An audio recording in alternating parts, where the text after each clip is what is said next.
waxaan jeclaan lahaa meeshan waxaa ila yaala identity cardka Kenya iyo ka Soomaaliya bitaaqa alhawiya iyo passportka Kenya iyo passportka Soomaaliya maxaa ku kala qoran bal meesha la ina geeyay baan doonayaa inaan midaal idinka siiyo kaarkan waa kaarka ay dawladda Soomaaliya bixisay waa kaarka aqoonsiga ruuxa Soomaaliga ah baasaboorka lagu siiyaa Soomaa waxa ku qoran marka la soo gaaro ruuxa jinsiga uu yahay waxa ku qoran kelimada carabiga al-jins waa sax Soomaaligana waxa ku qoran ma qorna waxa qoran lab ama dhadig yaa qoran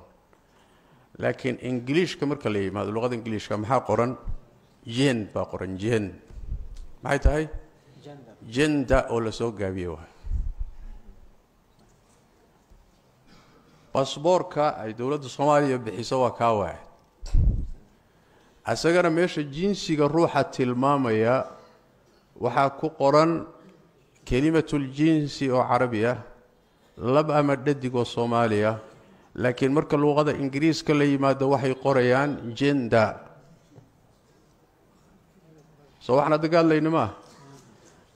waa dawladda Soomaaliya kaarkay bixisay baasaboortkay hadda bixiso waxa ku qoran gender baa ku qoran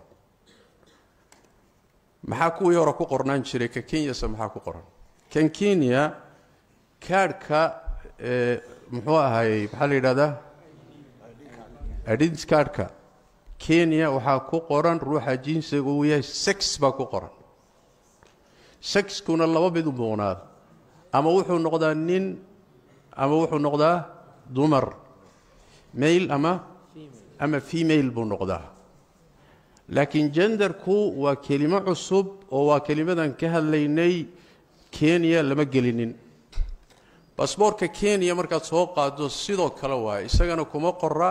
gender kuma qorra waxa ku qoran sex baa ku qoran oo marka ama male ama female ama lab ama dhadig baasaboorada Afrikaanka saasa ku qoran bal waxaad isweydiisaan dawladda Soomaaliya iyo Soomaali meesha sex maxay uga guureen oo gender u qaateen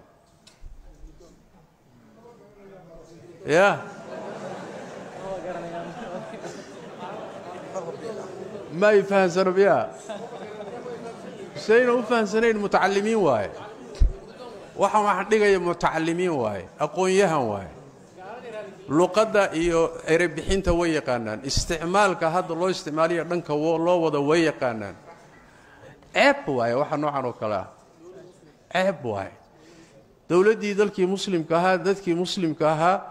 inay horboodo wax la yiraahdo gender maanta oo dokumentiyada ku qorto dawladihii gaaladuna ay diidaan soo ceeb weyn ma waxaan ka hadlaynaa ka way marka dagaalka lagu la jiro ma aha inaan isu dhiibno nooroodna ma aha waana mid keenaysa dumarkii siyaasiyiinta inoo aha inay wax noocaas oo kale horboodaan oo public u horboodaan oo hatta madaxdii iyo dadkii wadanka maamulaya toona aynan hal kelima ka dhigin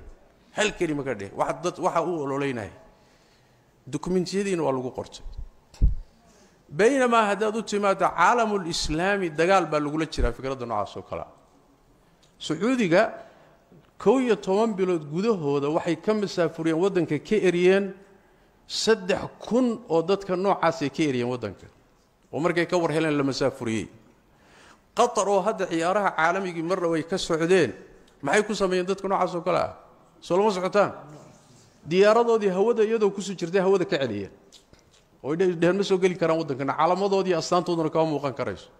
dawladihii Afrikaanka la dagaalamay oo darkaysan Uganda iyo Kenya iyo dawladuhu say ula dagaalamayaan fikirka noocan oo kale